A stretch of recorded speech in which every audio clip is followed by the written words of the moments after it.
Here we all are, ready to continue this wonderful understanding and this wonderful realization and awareness of what it is to be grateful. So many people don't have the opportunity that you and I have here tonight to come together in peace and love and friendship and fellowship and enoughness and plenty, and celebrate together all of that, and to really be aware of how very blessed we are. We are the minority of people in the world who can do this. That's how very blessed we are. And sometimes we take all of that for granted. And a quick cure for that is to go and visit these places and see how other people, live and endeavor to live and so forth. And then I tell you, our complaining at least halves itself, because you come back to this wonderful country and sometimes you feel you want to get down and kiss the ground because you're back home again, safe and sound. And so that's one of the beautiful things about our tradition, is that we have here this tradition of Thanksgiving in America. And it was one thing I always used to envy as a child. I used to think, oh, it'd be great to have Thanksgiving. It's just a wonderful thing, because the movies make it out to be a wonderful thing. Except in modern times. I don't know whether you've seen the one with the family, the dysfunctional family, home for the holidays. I loved it, but family, that's family. And so we're looking at this word Thanksgiving that's composed of two words, thanks and giving. And it's a wonderful thing to break it down and to look at thanks and to look at giving. Because when we move into what we're grateful for, what we're thankful for, what we're appreciative of, it's just overwhelming. If you do it with a mindfulness, and you do it with a clarity, and you do it with an open realization that, oh my goodness me, yes, there is so much in my life for which I can give thanks. And that moves us then. It moves us into a state of praise. You want to praise because you're so thankful. Well, what do you want to praise? Well, you want to praise the source of your gratitude, of course. And of course, we're not talking about a God in the sky just to be grateful to. We're talking about giving praise and being in gratitude for the divine in the formless state and the divine in the formed state. And so we see this godliness all around us and above us and below us and everywhere present, and even in ourselves. And the day that you and I can see a godliness, a divinity in ourselves, is a very, very landmark day. It's a huge step. It's a gigantic leap into another level of conscious awareness entirely. And so we praise that, and we bless that, and we honor that, and we revere that. And it causes us to be even more grateful and more thankful. And then, of course, the gratitude and the praise brings us into the realization of how very blessed we are, how extremely blessed we are. And then that brings us into a state of joy, you see. It's a cyclical thing. We go into this state of joy, and so feeling so grateful, so blessed, so given to, and so joyous, we want to what? We want to pay back. We want to give back. We want to give to what has given to us, to those who have given to us, and to the source of our being who has given all to us. It's a real cycle, and it doesn't go ch-ch-ch-ch-ch. It's all mushed up in one thing. You feel all these things sometimes all at once. And sometimes you're just more concentrated on being joyous and so on and so forth. And, you cannot but be joyous when you're grateful. You cannot but be joyous when you feel blessed. You cannot but be joyous when you're praising and raising. You can't. It's impossible. And guess what? When you're joyous, when you're in joy, all those lovely little cells in your body are in joy too. They go into spasms of joy. And when they do, they're supporting your health and your well-being. They really are. Research has, this is research. Science has shown this, that all those wonderful little cells are all fluffed up when you are joyous and they're having a grand, good time, as opposed to when you're not, when they're not having such a good time. And so it behooves us all to be in joy. And it's no small wonder that the scriptures say, laughter is the best medicine. Laughter is the best medicine, and truly it is. We love to laugh. We just love to laugh. And we love people who laugh and people who make us laugh. I remember a friend of, it was a friend of mine indeed. We were both in the same convent at the time in England, and her young sister used to visit her every now and again. And this young sister was gorgeous. I mean, she was stunningly beautiful. And every time she came, she was sporting this wonderful young man, all these tall, handsome fellows that were doing well in the business world and so on. They come down, jet down in their little sports car and so on and so forth. And we thought one day she's going to end up marrying one of those, but she was enjoying being a bachorette. And so eventually she did settle down and get married. And of course, at that time, she had left England and gone to live in Canada. And we couldn't wait to see the person that she had married. All the nuns were sitting around waiting for Jane to get, Sister Mary Luke to get the photo to see who she'd married. So the photo came eventually, and not digital in those days, you'd snail mail. And we looked at the picture, we all laughed, because here there was this okay-looking guy, about the same height as herself, and she wasn't by any manner or means super tall, and he was balding and so forth. Well, I mean, he was anything but the person that she used to date. All those guys that she dated, no one ever fitted his description. So when she did come to visit, we were all sitting around talking. We said, well, okay, Rosalind, what possessed you to choose Don above all others? And she said, he makes me laugh. He makes me laugh. We're laughing all the time. He just makes me laugh. And to this day, they're making each other laugh, And so it is this thing called joy, this thing called humor, this thing called laughter is medicinal. It truly is medicinal. And it's so good and good for us. So that's the thankfulness side of Thanksgiving.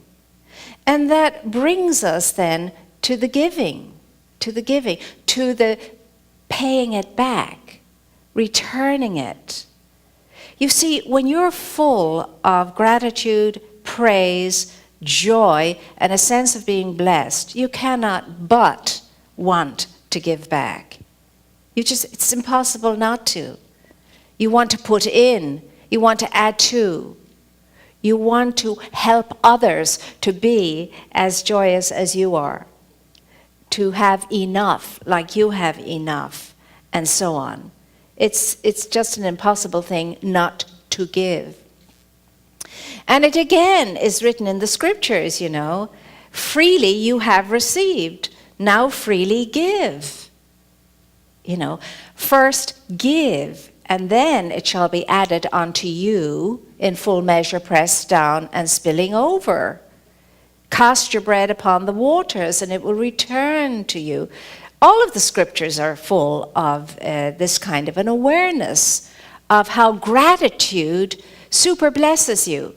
You supersize your blessing when you give. You're just supersizing your blessing when you give. You cannot give and not be blessed. It's an impossible thing. And one of the most remarkable ways to get yourself into understanding how blessed you are and to stay in the attitude of gratitude is to have a gratitude journal.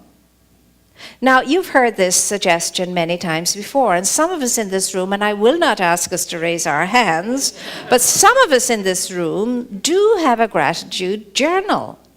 And at the end of the day, we endeavor to write into it whatever we can remember that we are grateful for. But here's the way I like to do it. Thanksgiving.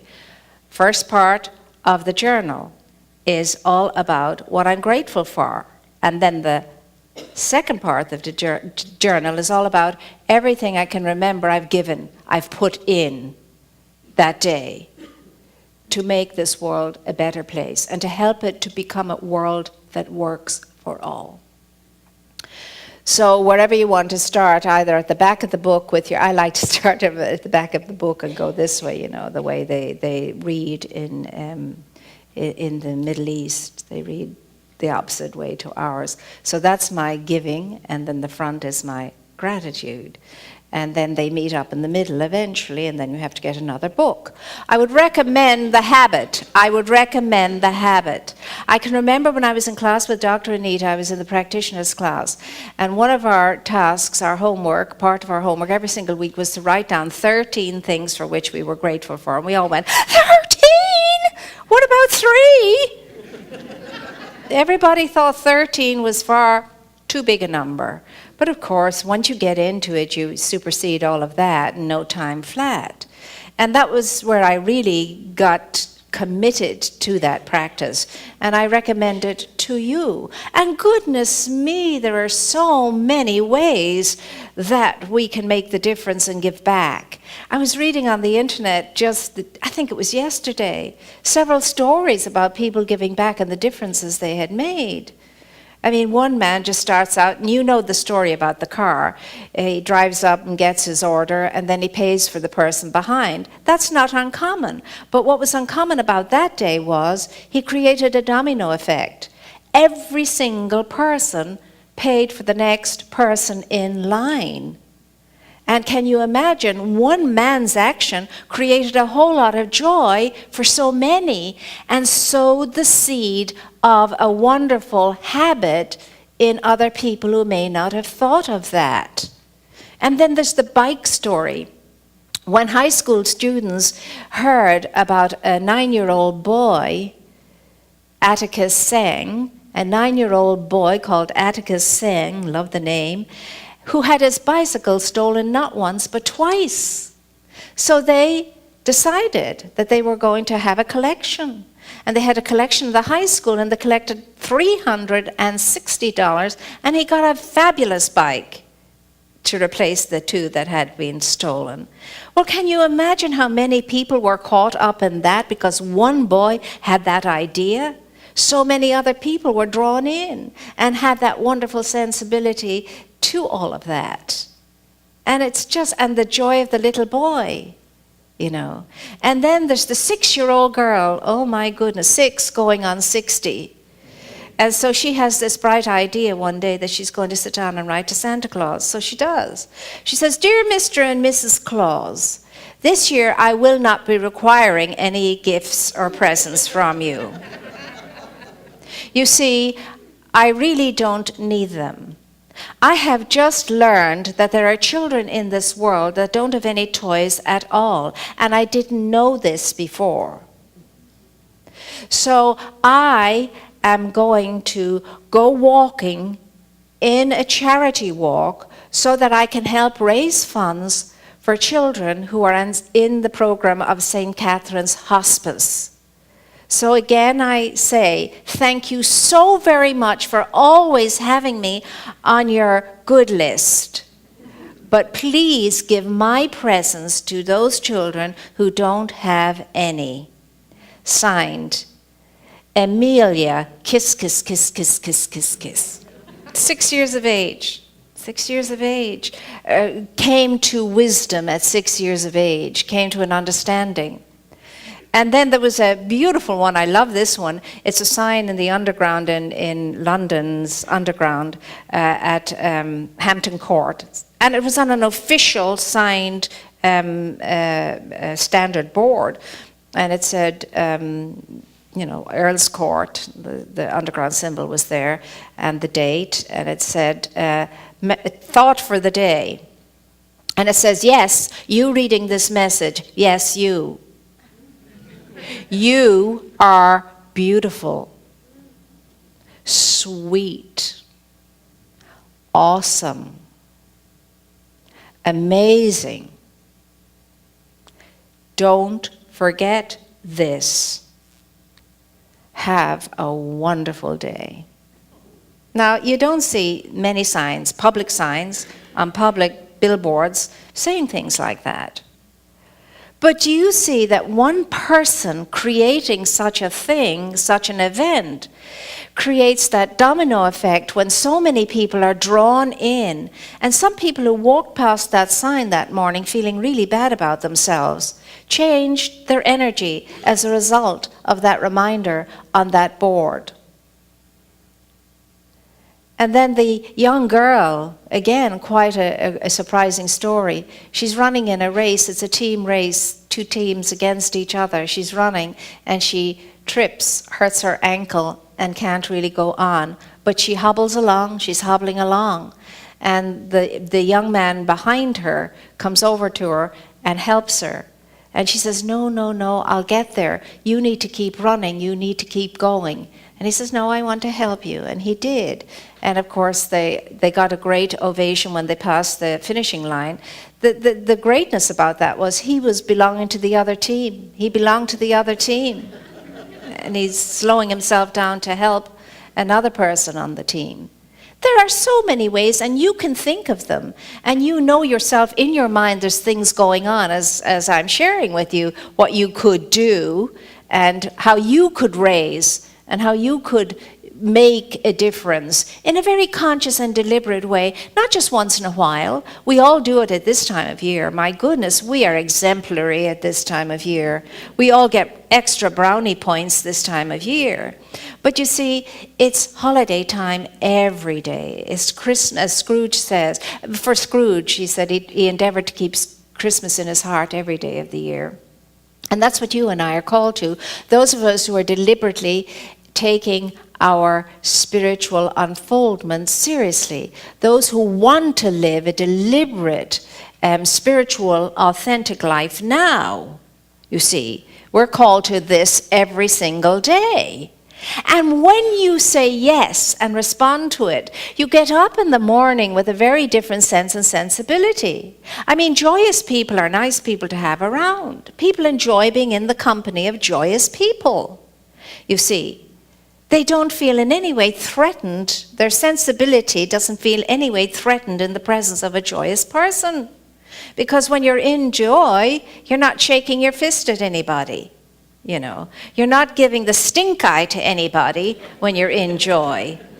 It's impossible. It's really impossible. So we're called here as a family, as a community tonight, to just realize how powerful we are. How amazingly powerful each one of us is in the life not only of ourselves, but in the life of every single person we meet. In the supermarket today, I was behind a lady, and the man in front of her helped her to put all her, the contents of her trolley onto the counter. And he said, my wife would call this a little kindness out in the world. So his wife obviously was having an influence on him. He was paying attention.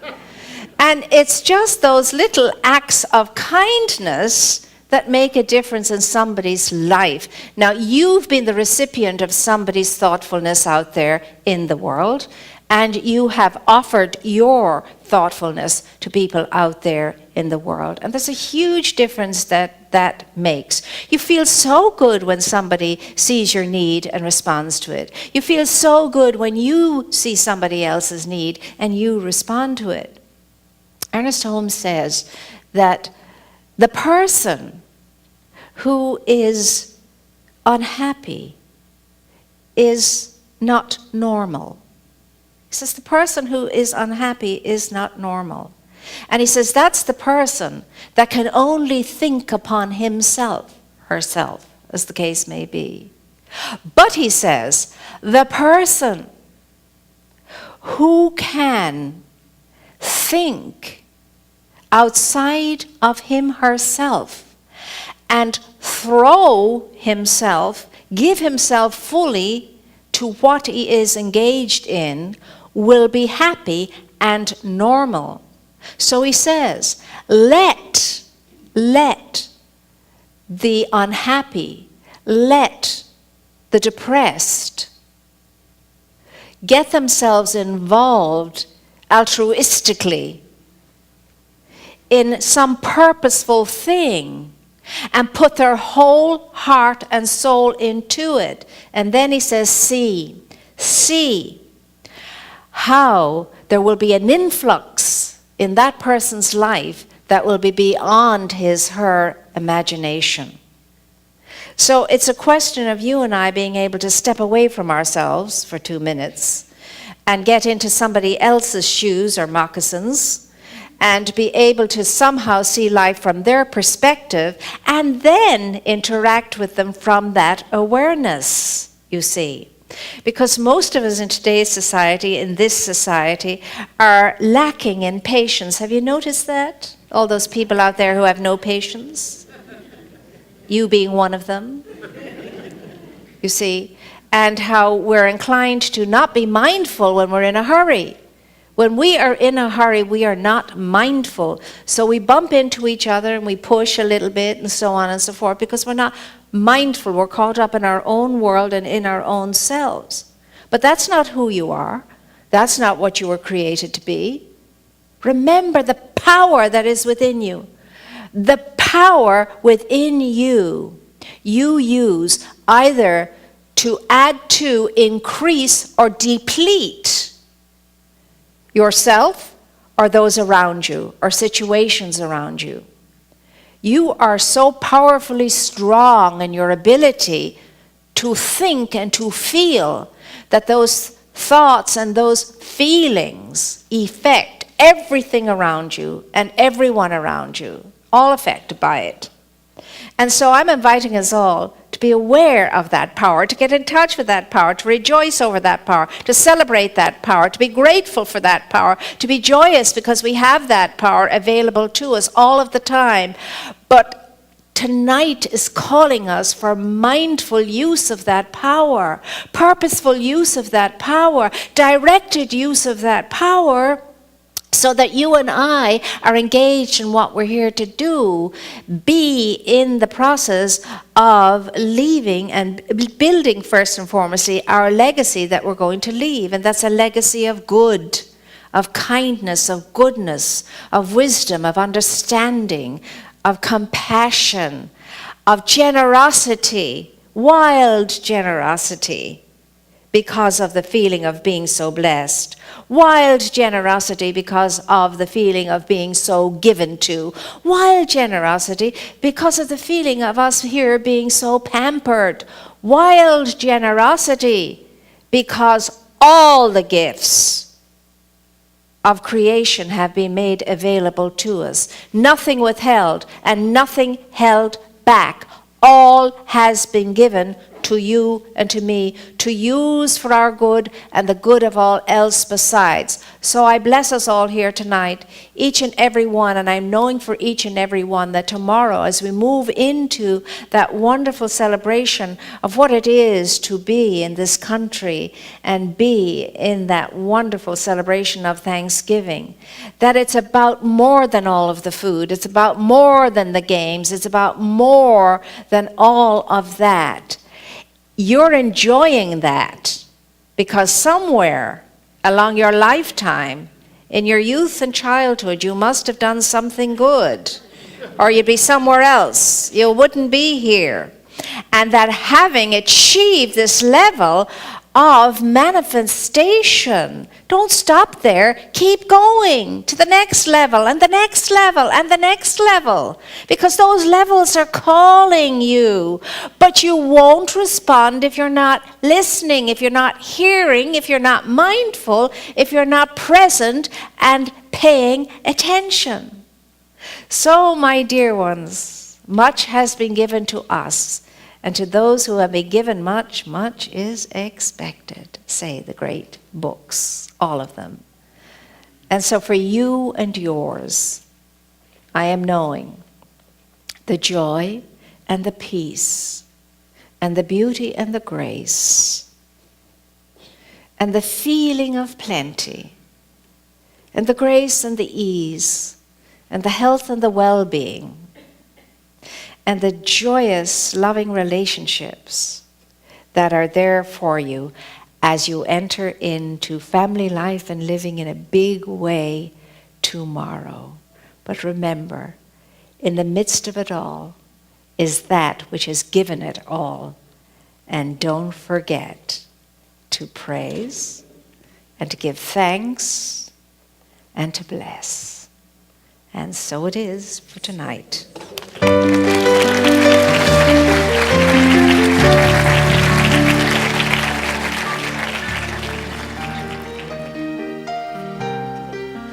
Give thanks with a grateful heart. Give thanks to the Holy One. Give thanks for all the wonders. We invite you to experience Dr. Moira in person on Sundays. Our services are at 9 a.m. and 11 a.m., and childcare is available. Please join us. Thanks to the Holy One. Give thanks for all the wonders that our God has done. And now, If you enjoy these messages and would like to make a donation to our center, please visit our website at redondocsl.org. Thank you for your support of this ministry. has done for us. And all let the weak say, I am strong. Let the poor say, I am rich, because of what our God has done for us. Give thanks with a grateful heart. Give thanks to the Holy One. Give thanks for all the wonders that our God has done. Give thanks with a great one. Give thanks to the Holy One. Give thanks for all the wonders that our God has done. And now let the weak say, I am strong. Let the poor say, I am rich, because of what our God has done for us. And now let the weak say, I am strong. Let the poor say, I am rich, because of what our God has done for us. Give thanks